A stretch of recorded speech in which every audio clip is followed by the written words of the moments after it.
Good morning students. कल के video में हम लोगों ने परिमेय संख्याओं का अध्ययन किया। संख्या पद्धति के अंतर्गत पूर्णांक, अपूर्णांक, ऋण पूर्णांक, धन पूर्णांक, पूर्ण संख्याएं और प्राकृतिक संख्याओं के समुच्चय का अध्ययन किया। बच्चों, परिमेय संख्याओं की दो परिभाषा आपको बताई गई। ऐसी सभी संख्याएं जिसे हम पूर्णांक बटे पूर्णांक के रूप में लिख सकें, परंतु हर शून्य न हो, परिमेय संख्या का। परिमेय संख्याओं के समुच्चय को कैपिटल Q से व्यक्त करें।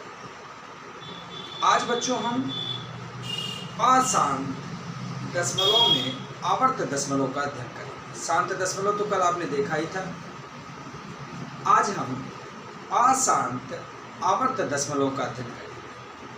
कल आपको बताया गया था कि अगर हम 1 में 3 का भाग दें तो बच्चों दशमलव बढ़ा 0, 3 त्रिका 9, 1 बचा 0, 3 त्रिका 9, 1 बचा 0, 3 त्रिका 9। और आप देख रहे हैं किसी भी दशा में शेष शून्य नहीं होता, अतः ये अशांत दशमलव। यानी अगर हम किसी डिविडेंड में डिवाइडर का डिवाइड करें और शेषफल शून्य न हो तो ऐसी संख्याएं अशांत दशमलव कहलाती हैं।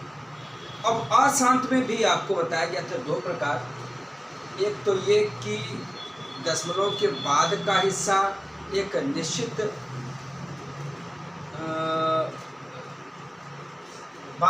निश्चित बार आवर्त हो, है ना। जैसे आपको दिखाएं 1.323232। आप देख रहे हो कि 3 2 3 2 3 2 एक निश्चित अंतराल के बाद इसका रिपीटिशन होता है। 3 2 3 2 3 2 या 1.43333। आप देख रहे हो कि 3 की पुनरावृत्ति अनंत बार हो रही है। तो ऐसी संख्याओं को हम कहते हैं अशांत आवर्त दशमलव, और इसे लिखने के लिए हम इस प्रकार के दो दशमलव का प्रयोग अथवा एक बार का प्रयोग करते हैं। जिसकी आवृत्ति बार बार हो उस पर एक बार लगाते हैं, ठीक है। तो हमने बड़ी सरलता से देखा कि किसी भिन्नात्मक रूप वाली संख्या यानी कोई ऐसी परिमेय संख्या है जो शांत ना हो, आवर्त हो, उसको भाग देकर हम इस रूप में लिख सकते हैं। लेकिन आज का हमारा विषय होगा कि हम इस प्रकार की दी गई संख्या को किस प्रकार हम p/q के रूप में प्रकट कर सकते हैं। तो बच्चों, इस क्रम में हम कुछ और प्रश्न देखते हैं। जैसे आपने देखा कि अगर हम 4 में 7 का या 4 में 3 का ही भाग दें, 3 एक कम 3 बच गया 1, दशमलव बढ़ाए 0 बढ़ा 3 त्रिका 9, फिर 1 बचा 0 बढ़ाए 3 त्रिका 9, फिर 1 बचा 0 बढ़ाए 3 त्रिका 9। और इस प्रकार आप देख रहे हो कि ये निरंतर 3 3 3 आता जाएगा, किसी भी दशा में शेषफल शून्य नहीं। तो इसको हम लोग बच्चों क्या लिख देते थे, 1.3 पर रिपीटिंग डेसिमल या रिक्वायरिंग डेसिमल या एक दशमलव लगा देते थे। कुछ लोग बार भी लगा देते, वो भी सही माने। अब 4/3 को तो मैंने बड़ी सरलता से भाग देकर 1.3 पर आवर्त दशमलव लगा दिया, परंतु अब हम देखेंगे कि इसको हम इस रूप में कैसे। ठीक है बच्चों, तो आप तैयार होंगे यह देखने के लिए कि हम 4/3 को हम 1.3 पर आवर्त दशमलव तो लिख सकते हैं, परंतु इसको ये कैसे लिख सकते हैं आज हमें ये सीखना है। तो सबसे पहला काम बच्चों, हम 1.3 पर आवर्त दशमलव को x मान लेते हैं और फिर इसको हम विस्तार रूप में 1.3333। ठीक, ये भी हो गया x। इसे हम लोगों ने कह दिया समीकरण नंबर। बच्चों, दोनों पक्षों में अब हम 10 का गुणा करते हैं। 10 का गुणा क्यों करते हैं इस पर भी हम चर्चा करेंगे। 10x इज इक्वल टू आ गया 13.3333। आप देखो चूंकि ये अपरिमित बार 3 है, तो ऐसा नहीं कि ये 4 ही बार मैंने 3 लिखा, 5 बार 10 बार 20 बार जितना भी आप चाहो लिख सकते हो, परंतु लिखने की एक सीमा है, इसलिए हम 2-3 बार लिख कर डॉट डॉट काम करते हैं। बच्चों आपने देखा दशमलव के बाद वाला में कोई परिवर्तन नहीं हुआ, अभी भी 3 की पुनरावृत्ति हो रही है। तो हम चाहें तो इसे क्या लिख सकते हैं, 13.3 पर आवर्त दशमलव, ये हो गया बच्चों 10x। इसे आपने कहा समीकरण नंबर 2। समीकरण 1 ये है, समीकरण 2 ये है। आपको केवल इतना ही ध्यान देना है 10 से गुणा हमने क्यों किया। हम 100 से गुणा भी कर सकते हैं, 1000 से गुणा भी कर सकते हैं, परंतु सबसे छोटी संख्या जिससे हमारा सलूशन मिल जाए 10 ही है। कारण ये है कि हमें दशमलव के बाद वाला वो बहु चाहिए।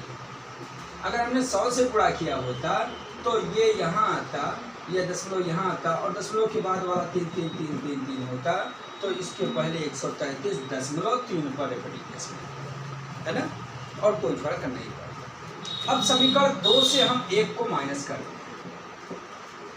समीकरण 2 से समीकरण 1 को घटाने पर, घटाइए 10x से 1x घटाए बच्चों तो आ गया 9x, और 13.3 पर आवर्त दशमलव को 1.3 पर आवर्त दशमलव को घटाएंगे। ये देखिए आवर्त दशमलव 3 पर आवर्त दशमलव, इसमें से वही चीज़ घटाएंगे 0 आएगा। 13 से 1 घटाए बच्चों तो 12 आ गया। 12.0 को हम चाहें तो 12 लिख सकते हैं। सो x की वैल्यू आ गई 12/9। आप देखो 3 से ये भी कट रहा है, ये भी कट रहा, 3 3 9, 3 4, तो कितना आ गया बच्चों 4/। इस प्रकार आपने देखा किसी आवर्त दशमलव को हमने p/q के रूप में लिखा। इसी तरह के एक आध प्रश्न बच्चों हम और देखेंगे।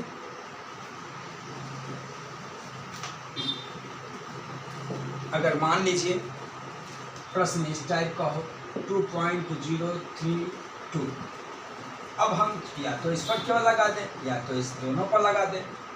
चलिए हम यहाँ पर, ठीक। अब देखिए इसको करते क्या है। सबसे पहले मैंने इसे x मान लिया। पहला काम मैंने जिसे p/q के रूप में लिखना है उसे मैंने x का दिया। अब इसका विस्तार करो 2.03222 मैंने कहा सबसे पहले इस दशमलव को मुझे यहाँ लाना होगा। इसके लिए हमको अगर दशमलव यहाँ से यहाँ लाना है तो 2 अंक खिसकाना है दाहिने ओर, तो 100 का गुणा करना पड़ेगा। यानी दोनों पक्षों में मैंने क्या किया,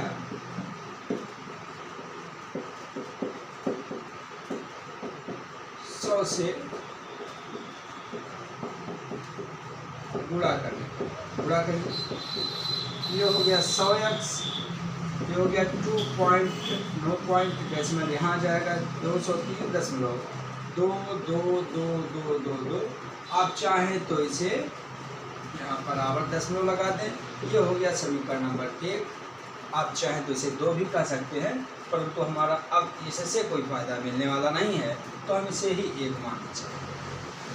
अब इसका और विस्तार फिर से करिए 203.2222 हमने कहा था आपसे कि हम इसमें से क्या घटा दें कि दशमलव के 2 पर आवर्त लगा हुआ है, तो इसमें भी 0.2 पर ही आवर्त लगे। यानी अगर हम 10 से और गुणा करते हैं तो दशमलव फिर से 2 पर आवर्त लग जाएगा। 100 से गुणा कर दें तो दशमलव यहाँ खिसकेगा, तो भी यह प्रश्न सही हो जाएगा। 1000 से गुणा कर दें दशमलव यहाँ आएगा, तब भी 2 पर ही आवर्त लगेगा। हम सबसे छोटी संख्या 10 से गुणा करेंगे।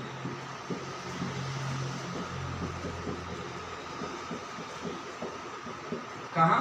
दोनों पक्षों।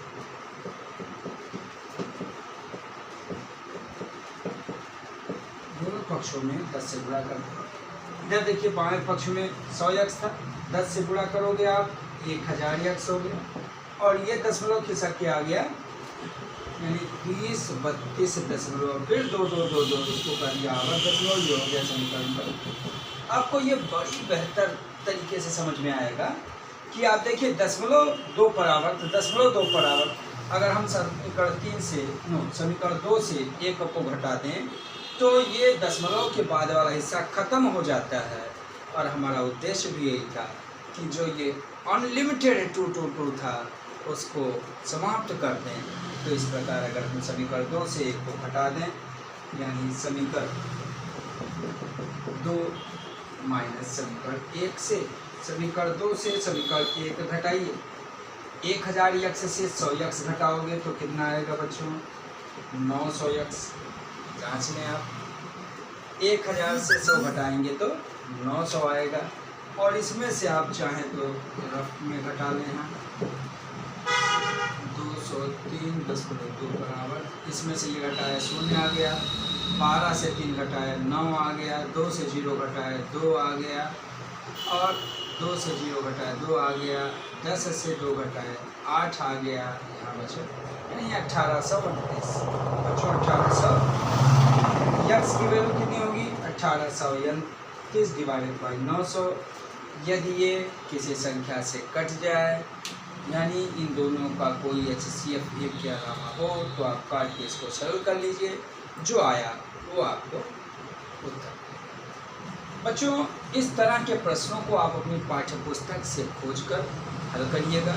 जिस प्रश्न में भी दिक्कत आए वो आप बताइएगा, अगले दिन वो उस प्रश्न का सलूशन भी आपको उपलब्ध करा दिया जाएगा।